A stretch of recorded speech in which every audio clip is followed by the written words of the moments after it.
बूंद बूंद से ही घड़ा भरता है। बहू, ये मैं क्या सुन रहा हूँ? तुम अपने देवर की शादी में पुराना सामान दे रही हो? रमेश जी ने बड़ी बहू को आवाज लगाई। किसने कहा पापा जी? शादी ब्याह का काम है, उसमें मैं पुराना सामान क्यों देने लगी? नंदिनी बोली। वाह भाभी, आप तो बहुत होशियार हो। नया सामान खरीदकर अपने पास रख लिया और पुराना निकाल दिया। देवर विशाल ने कहा तो नंदिनी को बहुत दुख हुआ।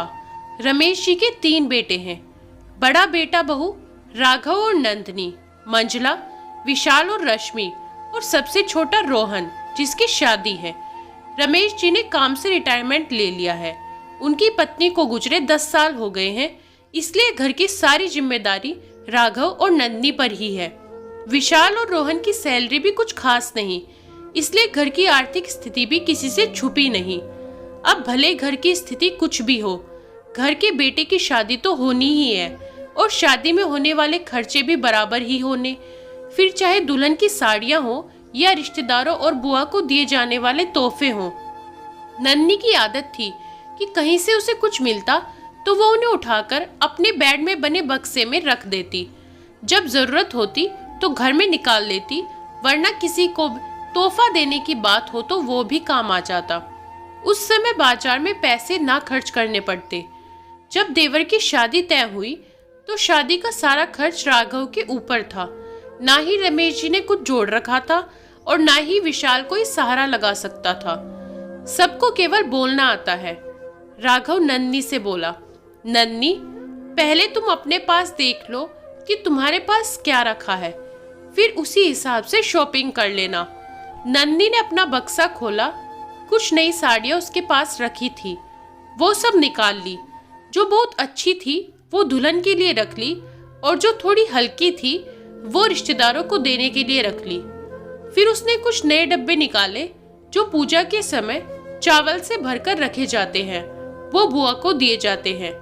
वो डिब्बे अभी 6 महीने पहले ही उसे अपने भाई की शादी में मिले थे।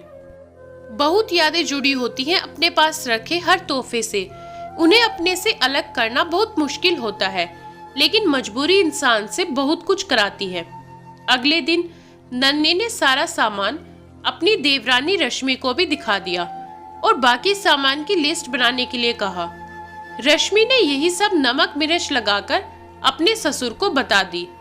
भाभी तो बहुत होशियार है, अपने पैसे बचा लिए और उपहार में देने के लिए सारा पुराना सामान निकाल दिया। बस इसी बात पर रमेश जी ने नन्नी को कटघरे में खड़ा कर दिया। पापा जी, घर की स्थिति किसी से छुपी नहीं है, जितना सहारा लग जाए उतना अच्छा, और इसमें से कोई सामान पुराना नहीं है, ये सब नया है। खर्च तो आखिर हमें ही करना है, तो अपनी स्थिति के हिसाब से ही सोचना पड़ेगा। बहू, ये थोड़े से तोहफों से कितना फर्क पड़ जाएगा। अपना नाम क्यों खराब करना कि पुराना दिया है। पापा जी, बूंद बूंद से ही घड़ा भरता है। इसी तरह थोड़ा थोड़ा जोड़कर मैंने सामान इकट्ठा किया है जो आज काम आ रहा है। नंदिनी सही कह रही है पापा, इसके इस थोड़े से प्रयास से मुझे बहुत सहारा लगा है।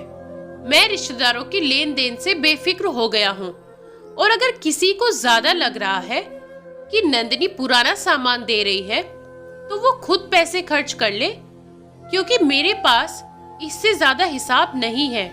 मेरी भी सीमित आय है जिससे मैं 3 परिवारों का खर्चा चला रहा हूँ। यहाँ सब बोलने के लिए है, सहारा लगाने के लिए कोई नहीं।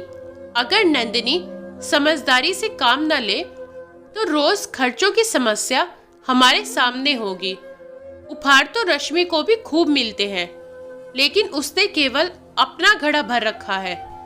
घर में सहायता करने के लिए कोई नहीं। हाँ, नंदिनी के खिलाफ बोलने के लिए सब खड़े हो जाते हैं।